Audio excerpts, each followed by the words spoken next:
Hello traders, আশা করছি তোমরা সবাই খুব ভালো আছো। তো চলো শুরু করি। যেমনটা এই জায়গাতে দেখতে পাচ্ছ, মার্কেট আমাদের ডাউন ট্রেন্ড চলছে, কিন্তু ধীরে ধীরে করে মার্কেট আপের দিকে তার মুভমেন্ট। রেডরা নেমে এসেছিল, কিন্তু ধীরে ধীরে করে আপের দিকে যাচ্ছে। তো মানে আপ ট্রেন্ড শুরু হচ্ছে, তো আমরা আপের দিকে ট্রেড প্লেস করার চেষ্টা করব। মার্কেট যেদিকে যেতে চাইবে সেদিকে আমরা যাব, ঠিক আছে।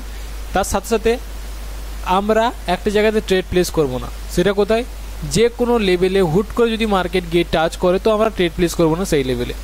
লাইক এই জায়গাতে কথায় মারলাম আমাদের লেভেল আছে, মার্কেট যে উপর দিকে যাচ্ছে, ও হয়তো এই লেভেলে গিয়ে টাচ করলো। টাচ করার সাথে সাথে আমরা কিন্তু ট্রেড করব না। এই জায়গাতে ট্রেড যদি আমরা করি, তাহলে লস হওয়ার পসিবিলিটি সব থেকে বেড়ে যাবে, কারণ আমরা জানি না এই জায়গাতে কতটা সেলার্সরা আছে। তো হুট করে কোনো লেভেলে ট্রেড করা যাবে না। লেভেল কাজ হোক, তারপর তুমি মার্কেটকে অ্যানালাইসিস করো, তারপর ট্রেড প্লেস করো আপের জন্য বা ডাউনের জন্য। যাই হোক, এই জায়গাতে মার্কেটে গেলে, লেভেলে গেলে কোনোভাবে ট্রেড প্লেস করবে না, যে কোনো লেভেলে, ঠিক আছে। লেভেলে ট্রেড করা মানে উল্টো দিকে ট্রেড করছি আমরা। মার্কেট আপের দিকে যাওয়ার চেষ্টা, আমরা ডাউনের দিকে ট্রেড করছি, ঠিক আছে। তো ওই রকম ট্রেড করবে না, সবসময় ট্রেন্ড ডাইরেকশনকে ফলো করে ট্রেড প্লেস করার চেষ্টা করো, বেস্ট রেজাল্ট পাবে তোমরা। তো যেমনটা এই জায়গাতে আমরা দেখবো আর ট্রেড প্লেস করবো। একটু ওয়েট করি, মার্কেটের সাইকোলজিকে দেখবো আগে। ওকে,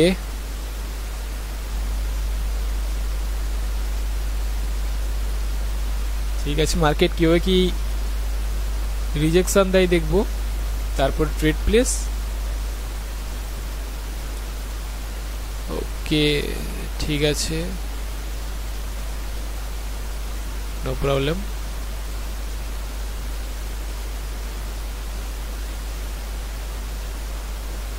চলো, তো আমি এই পয়েন্টে হায়ার অপশন যেমন ট্রেড প্লেস করেছি, আমি তাহলে বললাম কি, যে আমাদের ট্রেন্ড যে চলছে এখন সেটা হলো up trend. Market down trend ছিল, কিন্তু মার্কেটে ধীরে ধীরে করে আপের দিকে তার যাওয়ার ইচ্ছে। তো অবশ্যই কোন দিকে ফলো করব আমরা? আপের জন্য, ঠিক আছে, গ্রিনের জন্য। তার সাথে সাথে আমি কোথায় ট্রেড করতে না বলেছি? রেসিস্টেন্স লেভেলে। রেসিস্টেন্স লেভেল থেকে কিন্তু মার্কেট এখনও অনেকটাই দূরে আছে। তো দূরে যখন আছে, আমরা অবশ্যই ওই জায়গাতে ট্রেড প্লেস করতে পারবো। যদি লেভেলে গিয়ে থাকে, তাহলে অবশ্যই আমরা ওয়েট করবো আগে মার্কেটে, ঠিক আছে। ওকে, আর বেশিরভাগ সবাই লেভেলে ট্রেড প্লেস করি বলে আমাদের বেশিরভাগ ট্রেড লস হয়। তো লেভেলে ট্রেডটা করতে চেও না, সবসময় কন্টিনিউশনে ট্রেড প্লেস করো। রিভার্সালের ট্রেড নয়, রিভার্সালের ট্রেডে লস বেশি, কন্টিনিউশনের ট্রেডে উইন বেশি, ঠিক আছে। ওকে ওকে, চলো দ্বিতীয় ট্রেড করব আমরা। প্রথম ট্রেড আমাদের উইন। ওকে,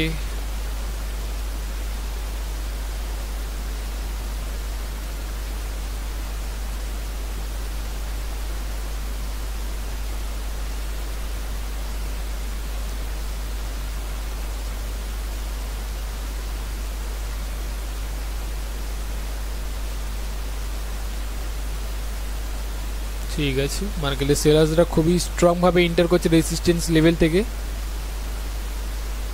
খুব পাওয়ারফুলভাবে সেলার্সরা আসছে।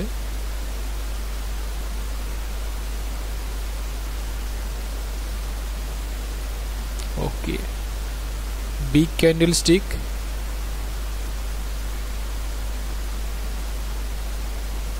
Reversal sign. আমার মনে হয় গ্রিন যেতে পারে এই জায়গাতে, ঠিক আছে। তো এই পয়েন্টে একটা বড় টাইপের রেড ক্যান্ডেলস্টিক এসছে, যেটা আমাদের রিভার্সাল সাইন হিসেবে কাজ করে। তো যেই কারণে আমি কি করছি, হায়ার অপশনের জন্য ট্রেড প্লেস। মার্কেটে আপের দিকে তার যাওয়ার ইচ্ছা, রেসিস্ট্যান্স লেভেল থেকে স্ট্রংভাবে রেডরা এসছে, খুবই শক্তিশালীভাবে। মানে লেভেলটা অলরেডি স্ট্রং, কিন্তু আগের বারেও দেখতে পেয়েছিলাম খুব স্ট্রংভাবে রেডরা এন্টার করছিল, পরের বারে দেখতে পাচ্ছি আবার খুব স্ট্রংভাবে রেডরা নেমে এসছে। তারপর রেডের পাওয়ারটা বেশি হলেও মার্কেটে যাওয়ার ইচ্ছেটা কোন দিকে? এই যে এটা ট্রেন্ডটা চলছে, এটা কোন দিকে যাওয়ার ইচ্ছে? আপের দিকে। তো যেই কারণে রেডের শক্তিটা বেশি, তা সত্ত্বেও আমি কিন্তু আপের জন্য ট্রেড প্লেস করছি, কারণ আমাদের যাওয়ার দিকটা কোন দিকে? আপের দিকে। মার্কেট যেতে চাইছে কোন দিকে? আপের দিকে। তাহলে আমরা কেন ডাউনের দিকে যাব? শুধুমাত্র একটা ক্যান্ডেলস্টিকের জন্য? আর এই বড় ক্যান্ডেলস্টিকটাই আমাদের কী করে? Reversal sign. এ আমাদের ইঙ্গিত দেয় রিভার্সালের, কন্টিনিউশনের জন্য নয়। একটা মিডিয়াম টাইপের ক্যান্ডেলস্টিক যদি হয়, লাইক এভাবে, তো এ আমাদের ইঙ্গিত দেয় কি পরে ক্যান্ডেলস্টিক মার্কেটে রেডরা এন্টার করবে। ঠিক আছে। কিন্তু যখন একটা বড় ক্যান্ডেলস্টিক অ্যাবনর্মাল ক্যান্ডেলস্টিক যদি আমরা দেখতে পাই, তাহলে সেটা আমাদের ইঙ্গিত দেয় যে রিভার্সাল। ঠিক আছে, মার্কেট ডাউনের দিকে দেখাচ্ছে ঠিকই, কিন্তু এটা রিভার্স করে বেশি এই ক্যান্ডেলস্টিকটা। তো যেই কারণে হায়ার অপশনের জন্য ট্রেড প্লেস। ওকে, তো দুটো ট্রেড প্লেস করলাম। দুটো ট্রেডের পেছনে তাহলে কী কারণ? প্রথমেরটা মার্কেটে গ্যাপ ছিল, কন্টিনিউশনের জন্য ট্রেড প্লেস করেছি, হায়ার অপশনের জন্য নেক্সট লেভেল ওপরে ছিল বলে। দ্বিতীয় ট্রেড কেন করলাম? মার্কেটের লেভেলের কারণে রেড ড্রাগন খুব স্ট্রংভাবে এসছে, কিন্তু মার্কেট তার যাওয়ার ইচ্ছা উপরের দিকে, তার সাথে সাথে এই বড় ক্যান্ডেলস্টিকটা একটা রিভার্সাল সাইন, যেই কারণে হায়ার অপশনের জন্য ট্রেড প্লেস। তো দুটো ট্রেডই উইন। তো আজকে এই পর্যন্তই। যদি ভিডিওটা ভালো লেগে থাকে তাহলে কিন্তু একটা লাইক করবে, আর যদি চ্যানেল নতুন থাকো তাহলে চ্যানেলটাকে সাবস্ক্রাইব করে নেবে। আর যদি প্রপারলি বাইনারি অপশনকে শিখতে চাও, ক্যান্ডেলস্টিক সাইকোলজি, প্রাইস অ্যাকশন, ঠিক আছে, টোটাল জিনিস বেসিক টু অ্যাডভান্স লেভেল পর্যন্ত, কোনো রকম ইউটিউবে বা অন্যরা যেভাবে শেখায়, ঠিক আছে, আমি সেভাবে শেখাই না, আমি আমার মতো করে শেখাই। আমি যেভাবে নিজে ট্রেড প্লেস করি আমি সেভাবে তোমাদেরকে শেখাবো। শুধুমাত্র ক্যান্ডেলস্টিক সাইকোলজি, মানে ক্যান্ডেলস্টিক কী কথা বলতে চায়, কীভাবে তুমি ক্যান্ডেলস্টিকের হাব ভাবকে বুঝতে পারবে আর কীভাবে ট্রেড প্লেস করবে মার্কেটে, সেভাবে আমি তোমাদেরকে শেখাবো। কোনো রকম মার্কেটের কথা বা মার্কেটে যেভাবে লেভেল থাকে, এই থাকে, ওই থাকে, ঠিক আছে, অনেক কিছু জিনিস তো আমি ওভাবে শেখাই না। যেটা আমি ট্রেড প্লেস করি, যেভাবে আমি মার্কেটে নিজে থেকে তৈরি করেছি, তো আমি সেটাই তোমাদেরকে শেখাবো। যেভাবে তোমরা দেখতে পাও আমি তোমাদেরকে শেখাই, ঠিক আছে। যদি ইন্টারেস্টেড থেকে থাকো তাহলে কোর্সে তোমরা জয়েন করতে পারো। তো চলো আজকের মতো এই পর্যন্তই, দেখা করবো আমি পরের টপিকে।